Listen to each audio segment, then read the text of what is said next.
Good morning students. आज का हमारा टॉपिक है natural resources their management and remediation part 2।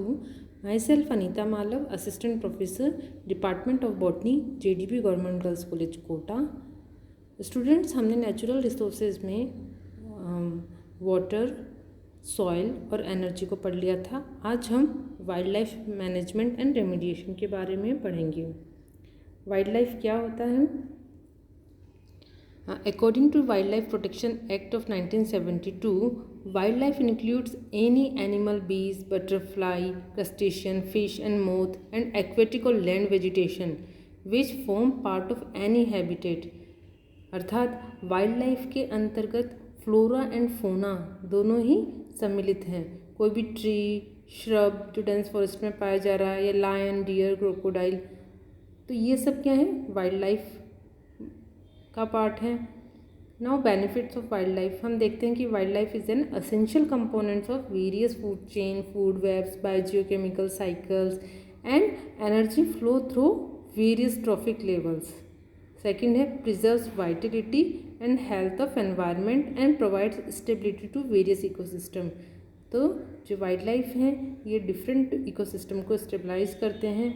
अगर हम फॉरेस्ट की बात करें तो फॉरेस्ट जो है, हमें पता है कि फूड, मेडिसिन्स, कई अच्छी तरह की औषधियाँ जो होती हैं वो हमें फॉरेस्ट से मिलती हैं। फॉरेस्ट जो होता है फॉर शेल्टर्स ऑफ एनिमल हैं, कई बर्ड्स के वो शेल्टर होते हैं। तो इस प्रकार से वाइल्ड लाइफ बहुत असेंशियल है हमारे जीवन में। अब वाइल्ड लाइफ को किन चीज़ों से नुकसान हो रहा है? सबसे पहले है हैबिटेट लॉस, जो एक मेजर कारण है कि जो आवास हैं लगातार ख़त्म होते जा रहे हैं। इसका कारण है population growth, fast industrialisation, urbanisation and modernisation. तो इन कारणों की वजह से बढ़ती हुई पॉपुलेशन के आवास के निर्माण के लिए लगातार पेड़ों को काटा जा रहा है। खेती के लिए भी आसपास की फॉरेस्ट को काटा जा रहा है। तो इससे जो प्लांट्स हैं एंड एनिमल्स हैं उनके आवास लगातार ख़त्म होते जा रहे हैं। दूसरा है हंटिंग। हम देखते हैं कि वाइल्ड एनिमल्स जो होते हैं उनको फूड, हॉर्न, फर, टस्क आदि के लिए उनकी हंटिंग की जाती है और इस वजह से लगातार उनकी संख्या कम होती जा रही है। Introduction of exotic species.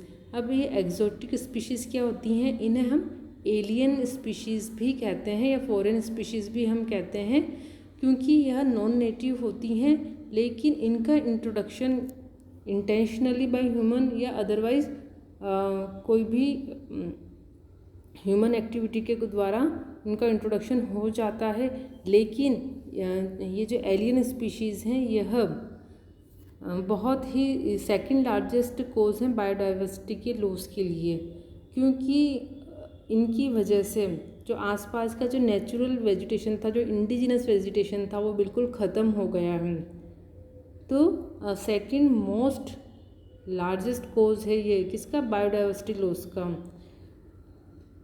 इस प्रकार से हम कुछ स्पीशीज़ को देखें, जैसे लेंटाना केमारा है, तो जंगलों में काफ़ी लेंटाना केमारा ने अपना जगह बनाई हुई है। या पार्थेनियम हिस्टेरोफोरस है। इसके अलावा पोर्चुलाका है, प्रोसोफिस जूलीफ्लोरा है, टाइडेक्स है, आइपोमिया है, आइकोनिया है। तो इस प्रकार से यह जगह जगह काफ़ी मात्रा में फैल चुकी हैं और आसपास के वेजिटेशन को ये लगातार घटाती जा रही हैं। तो जो ये इन्वेजिव एलियन स्पीशीज़ है यह भी बायोडाइवर्सिटी लॉस के लिए एक बहुत बड़ा कारण है। इसके अलावा पॉल्यूशन, हम जानते हैं कि लगातार धीरे धीरे पॉल्यूशन बढ़ता जा रहा है, चाहे वो एयर में हो, वाटर में हो, सॉइल में हो, और इनकी वजह से जो नेचुरल हैबिटेट्स है वह भी लगातार डिस्ट्रॉय, डैमेज हो रहे हैं, क्योंकि जो मानव है लगातार सिंथेटिक मटेरियल्स यूज़ करता है। ऑयल स्पिल्स जो समुद्रों में फैलते जा रहे हैं, या फिर जैसे ट्रेंचिंग ग्राउंड या डंपिंग ग्राउंड जहाँ होते हैं, जहाँ पर बहुत ज़्यादा कचरा होता है, यहाँ से जो टॉक्सिक एलिमेंट्स निकलते हैं वो भी आसपास के हैबिटेट के लिए, जंतुओं के आवास के लिए या पेड़ पौधों के लिए हानिकारक होते हैं। इसके अलावा हमने देखा कि हंटिंग और पोचिंग तो है ही, जो वाइल्ड लाइफ जो जंतु हैं, एनिमल्स हैं, वाइल्ड एनिमल्स हैं, उनकी संख्या लगातार कम होती जा रही है। क्लाइमेट चेंज भी एक बहुत बड़ा कारण है वाइल्ड लाइफ के ख़त्म डिस्ट्रक्शन का। ग्लोबल वार्मिंग इसमें सम्मिलित है। इसके अलावा भी कई ऐसे क्षेत्र होते हैं जो या कई एग्रीकल्चर लैंड ऐसी होती है जो जंगल के पास है, तो कई बार खेतों को बचाने के लिए वाइल्ड एनिमल्स का शिकार किया जाता है, तो यह भी उनके लिए एक तरह का डिस्ट्रक्शन है जानवरों का। वाइल्ड लाइफ डिप्रेशन से क्या क्या इफ़ेक्ट हो सकते हैं हम देखते हैं कि जो फूड चेन और जो हमारा इकोसिस्टम बना है उसमें हर जीव का अपना एक रोल होता है, हर ट्रॉफिक लेवल का अपना एक रोल है। तो लगातार जो है अगर जीव ख़त्म होते जाएंगे तो फूड चेन और इकोसिस्टम अनबैलेंस हो जाएगा। जो रेयर वाइल्ड एनिमल्स हैं या रेयर प्लांट्स हैं या रेयर स्पीशीज़ हैं, तो उनकी संख्या भी लगातार कम होती जा रही है। इस प्रकार बायोडाइवर्सिटी लॉस हो रहा है। इसके साथ ही लॉस ऑफ इकोनॉमिक वैल्यू, क्योंकि हमें पता है कि कई ऐसी चीज़ें हैं जो हमें फॉरेस्ट से मिलती हैं, कई ऐसे प्लांट्स हैं जैसे मेडिसिनल प्लांट्स हैं, फूड हमें वहाँ से मिलते हैं, या पहले आसपास के जो आदिवासी लोग थे उनको भी काफ़ी चीज़ें जंगल से मिलती थी। तो इस प्रकार से इकोनॉमिक जो है उसको भी लॉस हुआ है। इसके अलावा डेंजर टू ह्यूमन लाइफ, हम ये देखते हैं कि अगर इकोसिस्टम ख़त्म होता है तो यह नुकसान ह्यूमन को झेलना पड़ेगा। लॉस इन जेनेटिक इन्फॉर्मेशन, अगर कोई स्पीशीज़ लॉस्ट हो जाती है तो साथ साथ उसकी जेनेटिक इन्फॉर्मेशन भी ख़त्म हो जाती है। The wild life management program focuses on the following. First है habitat restoration and management, protection by laws, establishment of sanctuaries and national parks, shooting and hunting of endangered species should be totally banned, research on wildlife should be encouraged, public should be educated and species reintroduction। सबसे पहले हम पढ़ते हैं habitat restoration and management. सबसे पहले तो हम जीव जंतुओं का आवास को बचाना होगा, तो हमें फॉरेस्ट जो लगातार कटते जा रहे हैं उनकी कटाई पर स्ट्रिक्टली बाय लॉज, कानून द्वारा हमें रोक लगानी होगी, क्योंकि लगातार जंगल ख़त्म होने से ही बायोडाइवर्सिटी को सबसे बड़ा लॉस हो रहा है। साथ में हम ये देखते हैं कि हैबिटेट रिस्टोरेशन में हम आसपास के लोगों का भी सहयोग ले सकते हैं और फॉरेस्ट को कल्टीवेट करें। अब फॉरेस्ट को कल्टीवेशन करेंगे और आसपास के जो भी एरिया में गांव हैं उनको भी इंक्लूड करते हुए फॉरेस्ट में कल्टीवेशन करें, तो इससे फॉरेस्ट तो बढ़ेंगे ही सही, साथ में उन लोगों को रोजगार भी मिलेगा। तो इस तरह का मैनेजमेंट कुछ होना चाहिए। प्रोटेक्शन बाय लॉज, हम ये देखते हैं कि कंजर्वेशन के लिए भारत में या गवर्नमेंट ऑफ इंडिया ने कई एक्ट तैयार किए हैं। जैसे फर्स्ट है the wild life protection act 1972, national wild life action plan, the environment protection act, the biological diversity act, the Indian fisheries act, the Indian forest act, the forest conservation act. तो यह सब act के द्वारा, सब इन कानूनों के द्वारा wild life के कंजर्वेशन को गवर्नमेंट ने इनिशिएट किया है। इसके अलावा भी कई सोसाइटीज़ बनी हैं जो वाइल्ड लाइफ को बचाने में सहयोग दे रही हैं, जैसे the Corbett foundation, wild life institute of India, wild life protection society of India, wild life conservation trust, world wild life fund WWF, wild life SOS। तो इस प्रकार से कई ऐसी सोसाइटीज़ बनी हैं जो वाइल्ड लाइफ को कंजर्वेशन में अपना योगदान दे रही हैं। इसके अलावा भी वाइल्ड लाइफ को बचाने के लिए इंडियन गवर्नमेंट ने कई प्रोजेक्ट्स तैयार किए, जैसे project tiger, project elephant, Indian rhino vision, crocodile conservation project, sea turtle project, vulture conservation project. तो क्योंकि ये सब बहुत ज़्यादा इम्पोर्टेंट होते हैं, जो एनिमल्स, वाइल्ड एनिमल्स हैं, ये वाइल्ड लाइफ पे बहुत बड़ा इनका योगदान रहता है। तो हम ये देखते हैं, एक एक करके इनको देख लेते हैं। जैसे प्रोजेक्ट टाइगर है, ये बहुत सबसे ज़्यादा इम्पोर्टेंट सक्सेसफुल प्रोजेक्ट रहा है, जो 1972 से इनिशिएट किया गया है और आज हमारे देश में 47 टाइगर रिजर्व्स हैं, जिसमें से सबसे पहले जो था कॉर्बेट नेशनल पार्क उत्तराखंड में है। इसके बाद जैसे राजस्थान में रणथंभौर नेशनल पार्क है। इस प्रकार से कंजर्व किया जा रहा है टाइगर को। इसके अलावा project elephant, Indian rhino vision, एक सींग गेंडा जो आसाम में पाया जाता है, उसके कंजर्वेशन के लिए Bodoland territorial council WWF IRF यानी इंटरनेशनल राइनो फंड, इन्होंने मिलकर इसको बचाने के लिए एफर्ट्स किए हैं। और इनका उद्देश्य है कि एटलीस्ट 3000 वन हॉर्न राइनो को 2020 तक बचाने का इनका प्लान है। इसके अलावा क्रोकोडाइल कंजर्वेशन प्रोजेक्ट है, तो इसमें सबसे ज़्यादा का काम जो किया जा रहा है, इनकी ब्रीडिंग को बढ़ाया जा रहा है ताकि इनको कंजर्व किया जा सके। सी टर्टल प्रोजेक्ट है, इसमें रिडले टर्टल और सी टर्टल जो है इनको बचाने के लिए प्रोजेक्ट चलाए जा रहे हैं।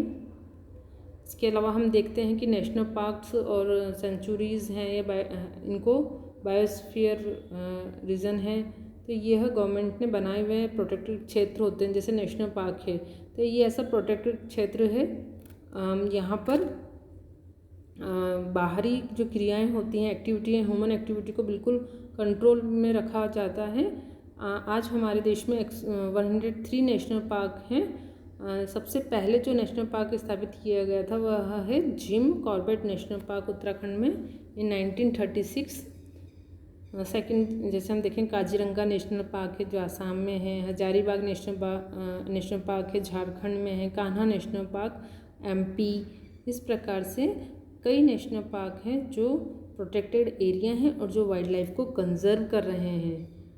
वाइल्ड लाइफ सेंचुरी भी ऐसे प्रोटेक्टेड एरिया होते हैं जो वाइल्ड लाइफ को, एनिमल्स, बर्ड्स और प्लांट्स को कंजर्व कर रहे हैं, बचा रहे हैं उनको। और यहाँ हंटिंग बिल्कुल बंद रहती है, कोई हंटिंग यहाँ पर नहीं कर सकता, प्रोहिबिटेड रहती है। इंडिया में 543 वाइल्ड लाइफ सेंचुरीज़ हैं, जैसे Keoladeo Ghana bird sanctuary in Rajasthan, Siberian crane को प्रोटेक्ट कर रहा है। Chilika lake bird sanctuary Odisha में है। Manas wildlife sanctuary Assam, जो पैंथर, टाइगर, राइनोसरस को बचाने के लिए स्थापित की गई है ये सेंचुरी। इसी प्रकार से कई सेंचुरीज़ हैं जो भारत में स्थापित हैं और वाइल्ड लाइफ को कंजर्व कर रही हैं। इसके अलावा बायोस्फीयर रिजर्व जो होते हैं यह भी प्रोटेक्टेड एरिया होते हैं, लेकिन इसमें ट्राइबल पीपल इंटीग्रल पार्ट होते हैं सिस्टम के। बायोस्फीयर रिजर्व में जो ट्राइबल पीपल हैं उनको भी जोड़ा जाता है ताकि वो दोनों इनसे जुड़कर इसको कंजर्व कर सकें। मीन्स प्रोटेक्टेड एरिया तो है ही, साथ में ट्राइबल पीपल का भी इसमें मेन रोल होता है। यह जो कॉन्सेप्ट है ये सबसे पहले कंसीव किया गया था बाय UN एंड लॉन्च किया था 1975 में as a part of UNESCO's man and biosphere programme. तो जैसे हमारे यहाँ पर है Nilgiri biosphere reserve, gulf of Mannar biosphere reserve, Sundarban national park West Bengal, Nanda Devi biosphere reserve Uttarakhand. Now endangered species management. हम जानते हैं कि जो एंडेंजर्ड स्पीशीज़ होती हैं उनको इंटेंसिव मैनेजमेंट की आवश्यकता होती है। सबसे पहले तो हम ऐसे एरिया को हमें देखना पड़ेगा कि अभी वह कहाँ पर किस जगह पर अभी वो पाई जा रही हैं ताकि हम उनका मैनेजमेंट कर सकें। दूसरा, हमें जानते हैं कि कोई भी जो स्पीशीज़ होती है वो पर्टिकुलर एरिया में पाई जाती है, उसका पर्टिकुलर फूड होता है। तो यह चीज़ें ध्यान में रखते हुए हमें मैनेजमेंट करना चाहिए। इसके अलावा हम देखते हैं कि जो एंडेंजर्ड स्पीशीज़ हैं वो क्यों एंडेंजर्ड में आई, क्योंकि उनकी लगातार संख्या जो है वो कम होती जा रही है। तो मुख्य कारण किसी भी स्पीशीज़ का एंडेंजर्ड हो जाना वह है हैबिटेट लॉस। जब आवास ही नहीं रहेगा तो स्पीशीज़ एंडेंजर्ड हो जाएंगे, उनकी लगातार संख्या कम हो रही है। तो सबसे पहले हमें आवास को उनको बचाना पड़ेगा कि वह कौन से आवास में है, उनके लिए क्या उनको रिक्वायरमेंट है वहाँ पर, इन सबको ध्यान में रखते हुए हमें मैनेजमेंट करना होगा। यहाँ पर कुछ एंडेंजर्ड स्पीशीज़ ऑफ एनिमल्स की दे रखी है, जैसे स्पीड हेयर है, majestic elephants, the Indian bison, swamp deer, desert cat, leaf monkey, snow leopard, अब हम यहाँ देखते हैं एंडेंजर्ड स्पीशीज़ ऑफ प्लांट्स, जैसे बेओबाब, इसका ट्रंक काफ़ी बड़ा होता है। बर्बरीज, डिकेलिपिस हैमिल्टोनाई, साइकस बैडोमाई, रेड सैंडलवुड। और हम ये भी देखते हैं कि जो कुछ प्लांट्स हैं जो भारत में जैसे पूजे जाते हैं, जैसे बनियान ट्री है या पीपल है, बर्ड और पीपल, लेकिन इसके बावजूद भी लगातार इंडस्ट्रियल यूज़ के लिए या रोड कंस्ट्रक्शन के लिए इनको काटा जा रहा है। तो हमें इनको भी बचाना है। कई जैसे मैंने बताया कि बर्ड और पीपल हैं, तो यह भी इम्पोर्टेंट प्लांट्स हैं, लेकिन लगातार कंस्ट्रक्शन की वजह से इनको काटा जा रहा है। स्पीशीज़ रीइंट्रोडक्शन, हमें जो स्पीशीज़ हैं उनको वापस उस एरिया में लाना जहाँ से वो ख़त्म हो गई हैं, उसको रीइंट्रोडक्शन कहते हैं। तो रीइंट्रोडक्शन के लिए हमें उसकी पूरी इकोलॉजिकल रिक्वायरमेंट की स्टडी करनी पड़ेगी, उसकी बायोलॉजी की स्टडी करेंगे, देन हम उसको रीइंट्रोड्यूस करवाते हैं उस एरिया में। पब्लिक शुड बी एजुकेटेड, हम ये देखते हैं कि पब्लिक अवेयरनेस जब तक नहीं होगी हम वाइल्ड लाइफ को सेव नहीं कर सकते हैं। तो पॉलिटिशियंस, एथलीट्स होते हैं या सेलिब्रिटीज़ हैं या बिजनेसमैन होते हैं, तो उनको एज ए एम्बेसडर बनाना चाहिए ताकि वाइल्ड लाइफ कंजर्वेशन किया जा सके। या फिर हमें जो स्टूडेंट्स होते हैं, यूथ होते हैं, उनको हमें ट्रैवल करवाना चाहिए या फील्ड ट्रिप हमें उनको करवाना चाहिए जंगलों की। और ऐसी सेंचुरीज़ होती हैं जैसे बर्ड सेंचुरीज़ हैं या कई और भी जगह हैं जहाँ बायोडाइवर्सिटी काफ़ी अच्छी है। तो ऐसी जगह पर अगर हम बच्चों को ले जाते हैं तो काफ़ी अवेयरनेस उनमें होगा। इसके अलावा बायोडाइवर्सिटी कंजर्वेशन प्रैक्टिसेस जो होती हैं, जैसे मैनेजमेंट ऑफ फॉरेस्ट है, तो जो बच्चों के जो स्टडी होती है तो वहाँ पर भी हमें फॉरेस्ट के मैनेजमेंट की जानकारी बच्चों को देनी चाहिए। इसके अलावा हमें लोगों को अवेयर करना चाहिए कि जो इलीगल वाइल्ड लाइफ पार्ट्स जो होते हैं जिनकी स्मगलिंग भी होती है, तो लोगों को अवेयर करना चाहिए कि वो उनको ना खरीदें, उनसे बनने वाली चीज़ों को ना खरीदें। जैसे हाथी दांत है, तो हाथी दांत के सामानों को बिकने के लिए बिल्कुल रोक लगा देनी चाहिए। दूसरा, लोगों को में ये जागरूकता फैलनी चाहिए कि अगर वाइल्ड लाइफ को कंजर्व नहीं किया गया तो इसके आगे क्या कॉन्सिक्वेंसेस होंगे। इसके अलावा लोगों को अपना कार्बन फुटप्रिंट भी कम करना होगा। कार्बन फुटप्रिंट कैसे कम किया जा सकता है, यह किया जा सकता है रिड्यूस, रीयूज़ एंड रिसाइकिल के द्वारा। मतलब आप कम से कम चीज़ों का इस्तेमाल करें। अगर आप गाड़ी चलाते हैं तो ऐसी जगह जहाँ आपको गाड़ी की आवश्यकता नहीं है तो आप पैदल जाकर भी ये काम कर सकते हैं। तो 3R बहुत इम्पोर्टेंट है, रिड्यूस, रीयूज़ एंड रिसाइकिल, ताकि आप अपना कार्बन फुटप्रिंट कम करें। फॉसिल्स फ्यूल्स को कम से कम जलाएं, दूसरे फ्यूल्स हैं उनको कम से कम जलाएं, इलेक्ट्रिसिटी को कम यूज़ करें। तो ये सब तरीके हैं कि अगर पब्लिक अवेयरनेस है तो हम वाइल्ड लाइफ को काफ़ी हद तक कंजर्व कर सकते हैं। आशा है आज का टॉपिक आपको समझ में आया होगा। Please subscribe YouTube channel CC ERA JDB GGC Kota. धन्यवाद।